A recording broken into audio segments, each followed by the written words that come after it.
நடிக்கிற மாதிரி செஞ்சிட்டாங்க. என்ன குடும்பம் இது? எனக்கு எங்கள் அம்மா கிட்ட போனோம் போல இருக்குது. என்னால் இங்கே இருக்கிறதுக்கே ஆகல. நான் யார்கிட்ட சொல்லிக்கிட்டோம் இந்த கொடுமைய? எவ்வளோ ஆசையாக புடவை கட்டின்னு ரெடி ஆகிட்டு போனால் இப்படி திட்டு அனுப்புகிறாங்களே. ஒரு வார்த்தை இவ்வளோ மணிக்கு ஏந்துக்கணும், நாளைக்கு பூஜை இருக்குதுன்னு யாராச்சும் சொன்னாங்களா? இல்லை இவர் தான் சொன்னாரா? தூங்கி ஏந்த உடனே ரெடி ஆகும், இந்த மாதிரி பூஜை இருக்குதுன்னு சொன்னார். எனக்கு என்ன தெரியும்? அஞ்சலி, இதுக்கு ஒன்றும் குறைச்சல் இல்லை. அஞ்சலி சாரி அஞ்சலி, அழுவாத. எனக்கு ரொம்ப கஷ்டமா இருக்கு. நீங்கள் அடிக்கும்போது எனக்கு இப்படி தானே இருந்திருக்கும். ஏன் எனக்கு அடிக்க உரிமை இல்லையோ?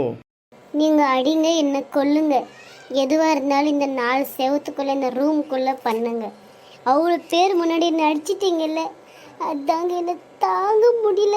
என் மனசே வெடிக்கிற மாதிரி இருக்கு. சரி வக்கார அஞ்சலி.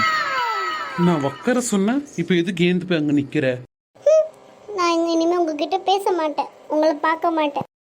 சாரி அஞ்சலி, தெரியாமல் அடிச்சிட்டேன். எங்கள் அண்ணியை பேசின உடனே எனக்கு முடியல. ஓ, அப்போ உங்கள் அம்மா உங்கள் அண்ணி எல்லாம் சேர்ந்து எனக்கு கொடுமை கொடுக்குறாங்களே, அப்போ எங்கே போச்சு? ஆ, எங்கள் அப்பா நீங்கள் கார் கேட்டீங்கன்ட்டு கார் வாங்கி கொடுத்தாரு, நீங்கள் வரதட்சணை கேட்டீங்கன்ட்டு எல்லாமே தானே பண்ணாரு.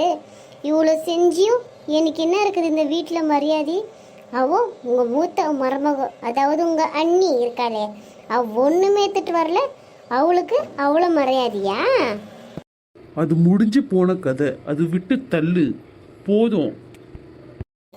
நீ பாதிக்கப்பட்டிருந்து நீங்கள் இல்லைங்க, நான் எப்படி விட முடியும்? எனக்குன்ட்டு கோவம் வராதா? நானும் மனசு தாங்க, எனக்கு அழுக வரும். யாராச்சும் என்ன பேசுனா எனக்கும் மனசு வலிக்கும், சரிங்களா?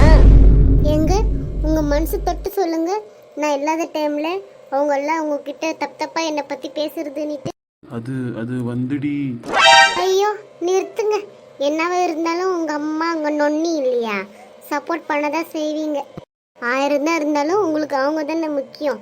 போங்க, தயவு செஞ்சு என்னை தனியாக விடுங்க, வெளியே தயவு செஞ்சு போயிடுங்க. எனக்கு நீயும் தாண்டி முக்கியம். ஐயோ போதும், உங்கள் நடிப்பை பார்த்து நான் மை மறந்து உங்களை பார்க்குறேன். தயவு செஞ்சு வெளியே போறீங்களா? எப்போ பாரு டெய்லி என்ன அழுவைக்கிறதே ஆயிடுச்சு எங்க குடும்பத்துக்கு. என்னப்பா சுகமா இருக்க? சாப்பிட்டியா? இல்லப்பா, இனிமேதான் சாப்பிடணும். சரி, நானே சோறு போட்டு கொண்டாடவா? இங்கே சாப்பிட்றியா? இல்லப்பா, இன்னைக்கு என்னன்னே தெரில, வீட்டுக்கு வரத்துக்கே பிடிக்க மாட்டேங்குது.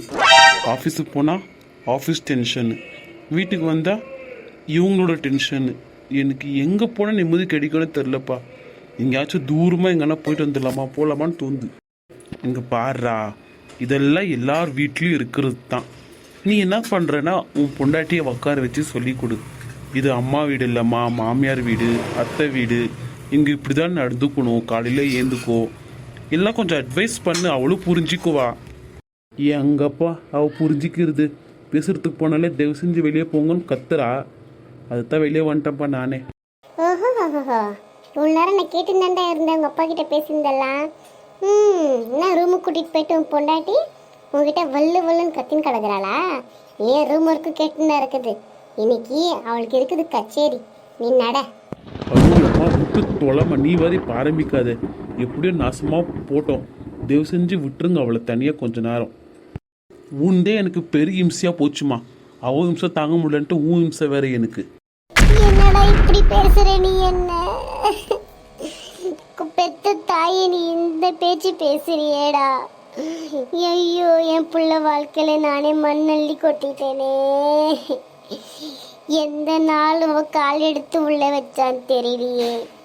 என் பிள்ளை என்னையே எதிர்த்து பேசுறா. என் குடும்பம் நிம்மதியாவே இல்லையே. தலைப்பாடா அடிச்சுக்கிறேன்டா. அந்த பொண்ணு வானா அந்த காதலும் மண்ணும் ஒன்று வானான்னுட்டு என் பேச்சு ஒரு வார்த்தை கேட்டியா? நீ கட்டின்னு வந்தல்ல, நீ அனுபவிச்சு சாவடா. நான் இப்போ சொல்றேன்டா, அவளை விட்டுடு, வானா. சொல்ற அம்மா?